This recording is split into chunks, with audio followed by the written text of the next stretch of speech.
अस्सलामुअलैकुम। यहाँ पर हम एक उर्दू का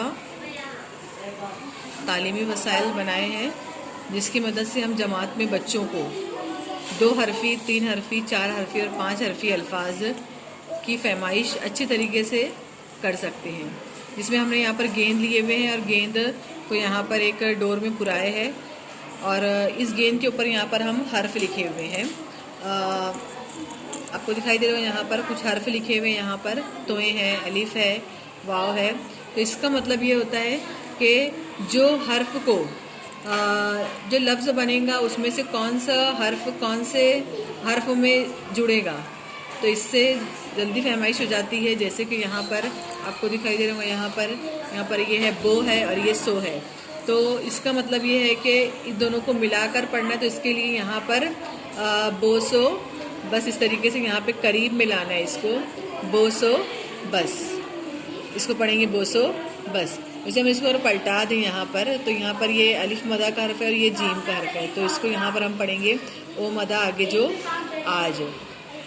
तो इसका मतलब ही यही है कि भाई इसको दूर है और करीब में लाना है, इसका मतलब इसको मिलाकर पढ़ना है।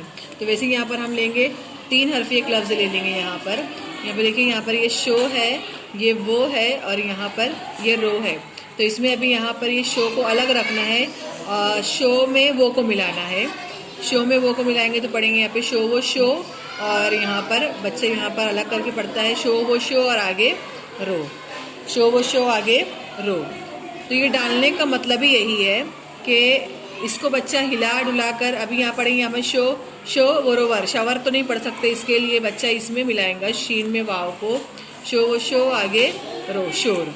इसी तरीके से हम यहाँ पर 5 हरफी अल्फाज लेंगे। यहाँ पर है रो है, जो है, अलिफ है, उसके बाद में यहाँ पे वाव है, अलिफ है, उसके बाद में यहाँ पे नून है। तब यहाँ पे देखेंगे ये कौन सा लफ्ज़ बनता है। तभी यहाँ पे रो है और ये रोज़ो रिज, रोज़ो रिज, मतलब इन दोनों को मिलाना है यहाँ पर, रिज, और उसके बाद में यहाँ पर है ये वो ओ वा, रिजवा, और ये वहाँ पर है आगे नो। तो इसका मतलब बच्चा इस तरीके से पढ़ेगा, इन दोनों को मिलाएगा, रे और जे को मिलाएगा, वाव और अलिफ को मिलाएगा और आखिरी में नून को पढ़ेगा, रोज़ो रिज वा रिजवा आगे नो रिजवान, इस तरीके से। फिर इसके बाद में अगर हम 4 हरफी लफ्ज़ लेंगे यहाँ से, तो ये देखिए यहाँ पर ये है धो का हर्फ है, इसको अलग बच्चा शनाख्त कर लेगा, धो है। उसके बाद में यहाँ पर वाव दिया हुआ है, तो इसका मतलब है धो वो धो।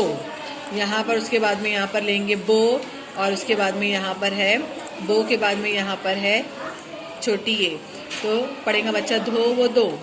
इसका मतलब है इन दोनों को अलग करने का, इन दोनों को मिलाकर पढ़ने का, धो वो धो, बोयो बी, धोबी। इस तरीके से बच्चा इस गेंद को आगे पीछे करके लफ्ज़ बनाकर पढ़ सकता है।